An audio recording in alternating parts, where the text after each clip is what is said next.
Hello. I got Charlie.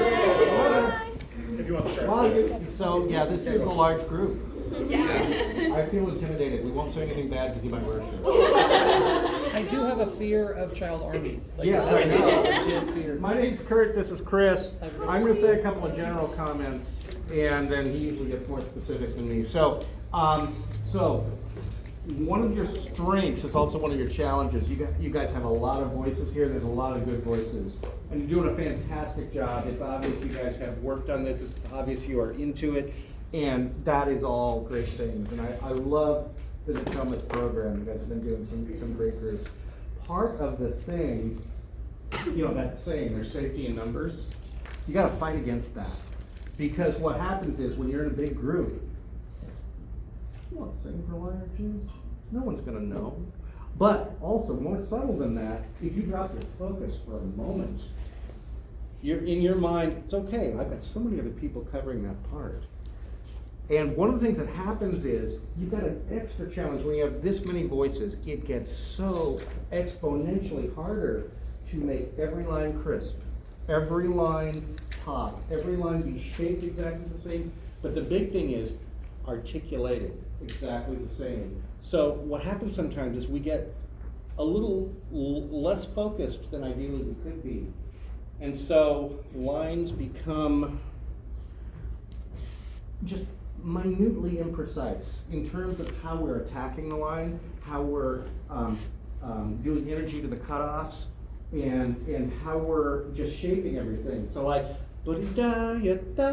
so when you got a group this big, you have to try twice as hard to make sure you are overdoing it. And I promise you, as far as you would go, he's still probably not going to say that's too much. So in a group like this, and even if you're softer, you have to have more intensity. But it has to be super distinct, super articulated. And it's so much harder in a big group like this. And so I think you guys are doing so much right that you basically only have about two things to work on. So, but one of them is making everything, trying harder on every single articulation, every single line. When you're holding out a line, get it to the cutoff with energy. If you're doing a line, make sure that every consonant is super defined. And it will just make this whole thing seem like one really big focused, cohesive thing. So I think that's amazing. I'm gonna think of more things to say, but Chris, why don't you say something? But great job, this is great. You sound really good. I kind of dozed off while he was talking. Yeah, but, see, that happens a lot. The one thing that I wanted you all to know is that in this large of a group, it's often hard to, the temptation is that, it doesn't really matter what it's saying, it doesn't really matter. But everybody's face was lit up. Like, I could tell everybody was in this and not zoning out or, you were all paying attention and you all know how much is at stake here. So I think that is a tough thing to get. I don't know if you gave them happy pills or what, but I mean, they're all like super happy to be here, and that's a really hard thing to do. The other thing is that just in general, I'll say that some of the ends, some of the cutoffs were thrown off. They just kind of petered out, and that's a tough thing. You can identify each one and then have them suck in air at the end of that, and it'll sound like it's formed together. But I wanted to see, there is, in Do Nothing With Me, mic position. Yes. Mic position is all over the place. And what I mean by that is, if one person is singing this far away, another person's singing this far away, and another person's singing this far away, one of them's going to stick out. And then they're going to back off. And then the person who can't hear themselves, they're just going to kind of, I can't hear myself, right? So if you have like basically two mic positions, one is solo, which is where it's actually touching your chin. When you have a solo, make it touch your chin. When you don't, have it be like 2 fingers away from you. That's your backing vocal or ensemble vocal. Mm-hmm. And have it be the same for everybody. The reason for that is you don't know what you don't know. And when you're this far away, you don't know if you're in tune. So it's a tough thing to do. So that's number one. That's just a thing to work on. That's something for future. But for intonation, you have a lot of moving parts, and what makes it most obvious that there are any tuning problems is when you all go to unison, when you all go to one line. And so I wanted to work on that just for a second. Did you know that being in tune is a physical sensation? It's something you can feel, and it actually starts to, the physics of it is when you have two notes, let's just say you have two, that are right on the exact same frequency. They're up and down at the same rate. When you start to move away, those parallel lines start hitting each other, and it makes this thickening sensation. Thickening, not sickening. Just so you know. So I was wondering if y'all could put your mics down for just a second. And there is a line. Do y'all ever go note by note? Does your director ever make you go one note and then you have to hold it? Yeah. Okay, sorry about that, but I'm gonna do that with y'all. There was a unison line. Do you want to do something? If you want to do. With me tonight.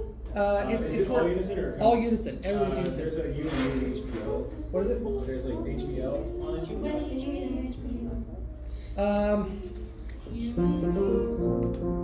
It was simpler, and it was about 2/3 of the way through the song. Oh. And it okay. There's unison there. Okay, so let's do what's the first note? Do you know?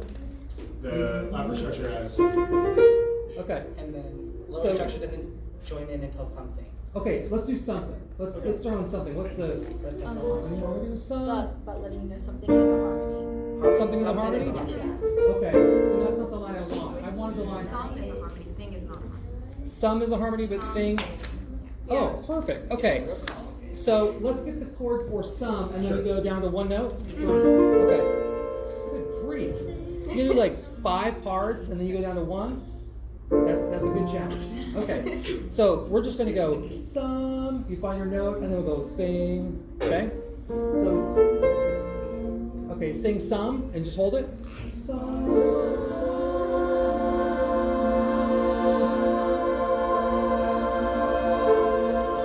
Very good. Keep it going. Okay, and then let's sing. Okay, keep it going. Okay. Now, watch what happens. I'll just check. Okay, I'm going to sing it with you, and I'm going to start to drift from that note. And I want you to see what happens when I do that. Keep in mind, doing it on purpose. I'm a professional. Oh, sorry. Okay, so some.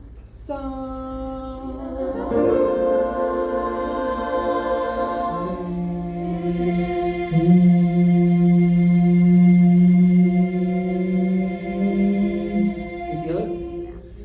I had a choir director do this, and she had everybody go forehead to forehead, and you just kind of like went like this, and you sang in somebody else's face.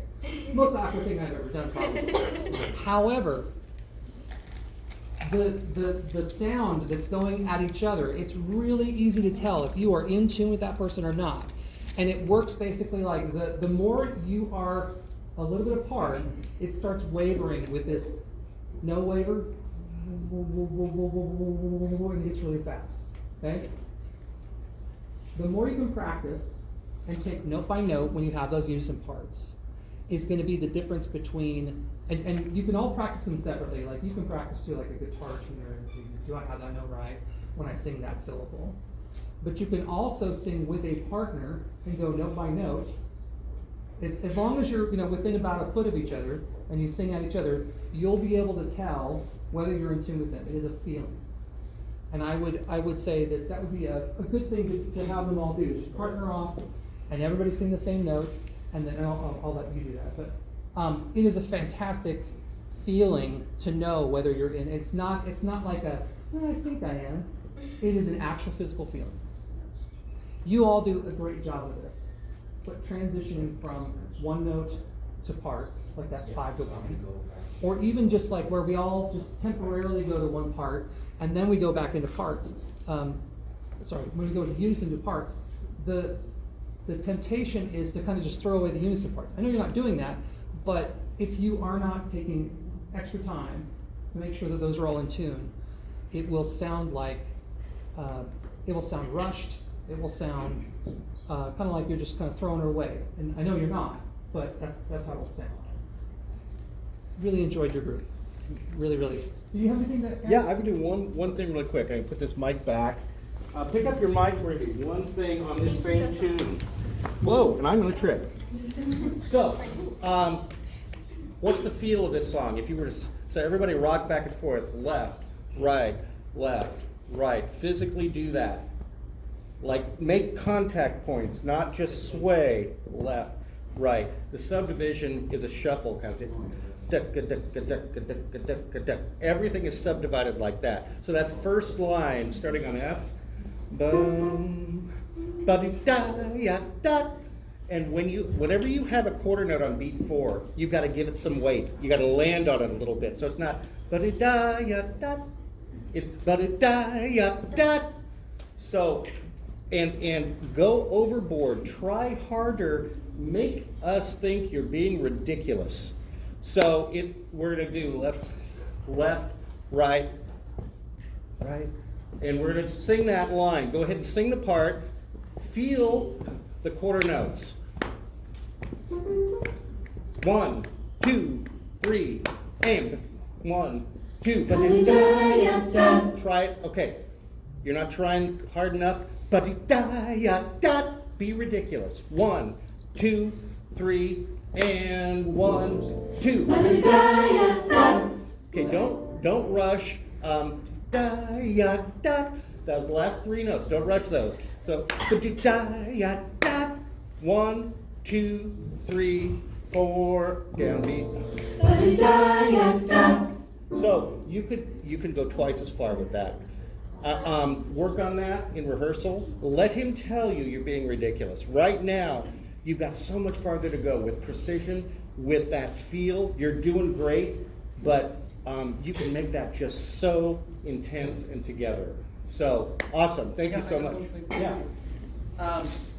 Okay, can you try that? Just everybody be, here, measure 2 fingers out, okay?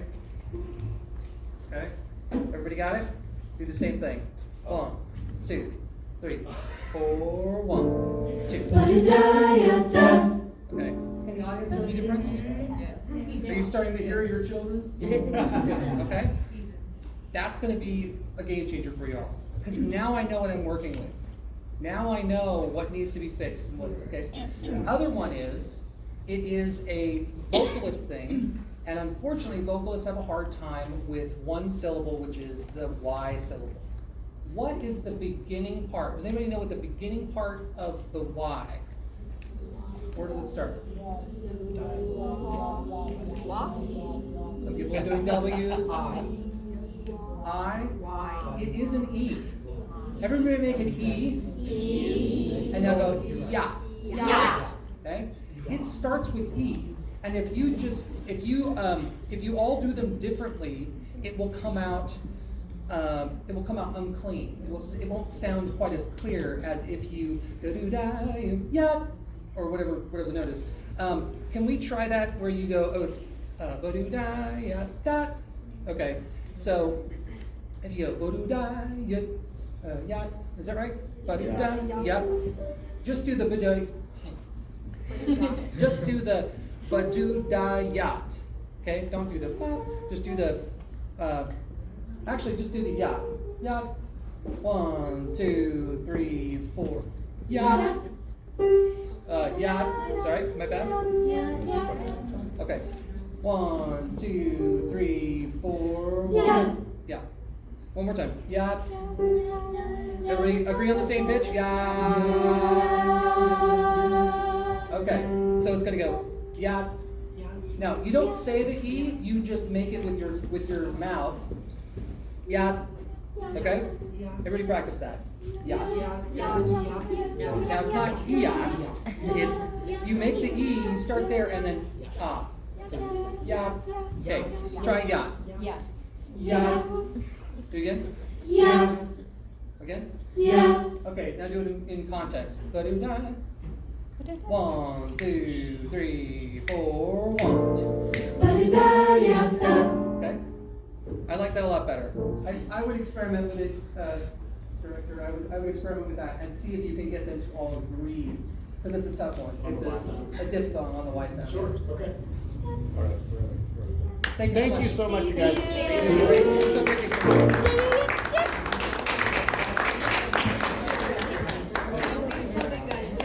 Are we muted so that you? Those are your mics. Please put the cables back as neatly as you can. Those are our mics. And then the only cables that are